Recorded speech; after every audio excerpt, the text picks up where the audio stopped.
You're watching Sky News Live at 5, and the breaking news this evening: a blazing car has been driven into Glasgow Airport this afternoon.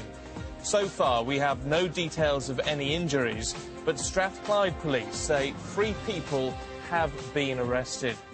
Eyewitnesses have described a chaotic scene as a Cherokee 4x4 crashed through the glass front of the airport. Now, there are conflicting reports of exactly how many people were in the car, but emergency services are at the scene, and this picture which has been sent in shows just how dramatic that scene is. One person, we think at this stage, has been taken to hospital, and it comes, as you will be aware, just one day after London narrowly escaped potentially massive casualties from 2 car bombs that were found in the Haymarket. Scott Leeson saw the car in Glasgow drive into the airport building. I was sitting just literally yards from the incident where it happened. I was sitting waiting on a colleague of mine to come out there. Fortunately, he was delayed, and just sitting there. And the airport has got 2 roads. One road is only restricted to taxis and buses, and your number plate is taken, and you can't get through unless your number is recognised by the barrier. At which point, a car, the Cherokee, comes speeding past me about 30 miles an hour in the inside lane. And I thought it was quite strange that he was getting in there, because he's not permitted to go in there. And then what he did is he approached the first door, he swung out to the right of the road so he could get a better angle so that he could hit the door square on, and obviously tried to get right into the door. So he swung out, as you would if you was taking a sharp corner, and then cut back in and cut straight into the terminal door, obviously trying to get right through the door to cause as much damage as possible. So that was one eyewitness, Scott Leeson. Also, we spoke to James Edgar a short time ago. He was at Glasgow Airport this afternoon, and he described exactly what he saw. I was in the actual airport building trying to book a holiday, and people were running past us as if they'd lost their flight or whatever, and then suddenly they told us all to get out of the airport. And when we went out the main building, there was a 4x4, as if it had rammed into the building. It was on fire. At that point, everybody was just in a panic, but the police and security were scuffling with an Asian gentleman. They later took him away, but the fire is now out. But as you can imagine, there's absolute chaos at the airport. So you're saying that you saw what you think was a 4x4 vehicle, and it managed to drive into the terminal building. Is that what you saw? It tried to break the barrier of the terminal building, but it actually gets stopped from going through the wall.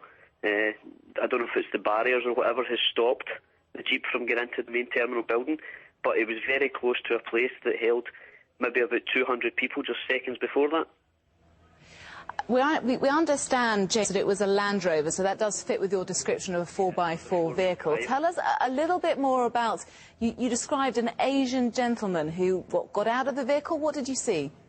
Well, at the point when we all came out of the airport, the police and the security of Glasgow Airport were grappling with this man on the grounds. He was refusing to move. He was relatively close to the Jeep. He looked as if he had injured leg. When the police eventually got him on his feet, he was struggling to walk. He was probably about 6'5", quite heavy set, but the police have definitely taken him away. And was there just the one man driving the vehicle? Was there just one person involved? Well, the police have... Where we were standing right opposite the hotel. There's a hotel, there's a Holiday Inn right opposite the airport. And where I was standing, the police took him right past us. Obviously, the crowd were a bit angry at him, but yeah, they took him away. But it was only one person by the looks of it. How did he come across? Was he angry? Was he distressed? What was he saying? There was no emotion on his face. It was very passive. There was no emotion whatsoever. Obviously, the crowd were shouting at him, but he was just looking straight ahead. And what were the crowd saying? Well, there was a few things I wouldn't like to repeat on air. We also understand, again, from reports from holidaymakers such as yourselves who are in the terminal building or certainly nearby, that the vehicle caught on fire. Did you see any sign of that? Yeah, I mean, my brother-in-law sent the first picture into yourself. I've actually got some more on my phone. It's actually looking right directly onto the scene. The Jeep probably caught fire almost immediately as it hit the main curtain walling of the airport. The emergency services were very quickly on the scene. The car was on fire for probably, about 5 minutes before the emergency services got there. James Edgar talking to Emma Crosby a short time ago. Well, let's talk now to our Home Affairs correspondent, Mark White, who has the very latest. And, Mark, what are we getting not only from Strathclyde Police, but also from the Metropolitan Police in the way this is being monitored in relation to what happened in London yesterday? Well, Steve, it's clear we have a very significant incident now unfolding at Glasgow Airport.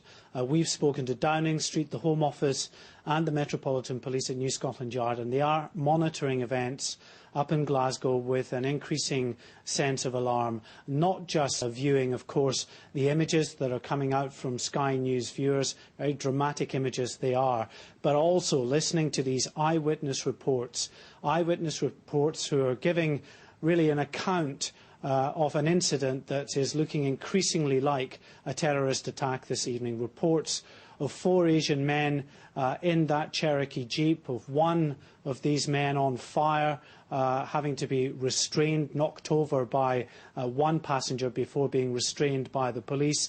Reports as well of someone taking a gas cylinder out of this Cherokee Jeep, and also reports, I should add, of some of the occupants of this vehicle apparently trying to pour substance on the flames, they believe, according to the eyewitnesses, to stoke up the fire and the flames of this vehicle.